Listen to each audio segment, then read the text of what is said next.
Champions লিগের নতুন মৌসুম শুরু হওয়ার আগেই যেন তৈরি হয়ে গেল মহারণের মঞ্চ। মোনাকোয় হয়ে গেল 2026-27 মৌসুমের লিগ পর্বের ড্র। আর ড্র শেষ হতেই পরিষ্কার যে শুরু থেকে ইউরোপের জায়ান্টদের সামনে অপেক্ষা করছে একের পর এক বড় লড়াই। 36টি দল, এক টেবিল, আর প্রতিটি দলের সামনে 8টি করে ম্যাচ।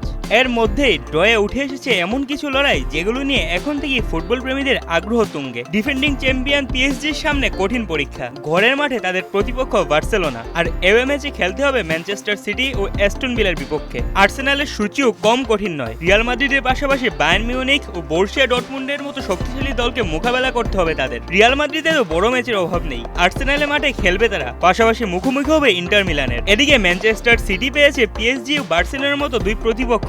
লিভারপুলের সূচিতেও রয়েছে অ্যাটলেটিকো মাদ্রিদ ও ইন্টার মিলানের মতো দল। 2 বছর পর চ্যাম্পিয়ন্স লিগে ফেরা ম্যানচেস্টার ইউনাইটেডও পেয়েছে বায়ার্ন মিউনিখকে। ফলে 1999 সালের ঐতিহাসিক ফাইনালের স্মৃতিও ফিরে এসেছে আলোচনায়। এবারে লিগ পর্বে 36টি দল অংশ নিচ্ছে। প্রতিটি দল খেলবে 8টি করে ম্যাচ, 4টি ঘরের মাঠে আর 4টি প্রতিপক্ষের মাঠে। 4টি সিডিং পট থেকে 2টি করে দল পাবে প্রতিটি ক্লাব। 8 থেকে 10 সেপ্টেম্বর শুরু হবে লিগ পর্বের ম্যাচ। 8 ম্যাচ শেষে পয়েন্ট টেবিলের সেরা 8 দল সরাসরি উঠবে শেষ 16তে। 9 থেকে 24 থাকা দলগুলো খেলবে নকআউটের প্লে অফ, আর 25 থেকে 36 নম্বরে থাকা দলগুলো ইউরোপীয় অভিযান সেখানেই শেষ হবে। এই মৌসুমের ফাইনাল হবে 2027 সালের 5 জুন মাদ্রিদের মেট্রোপলিটন স্টেডিয়ামে।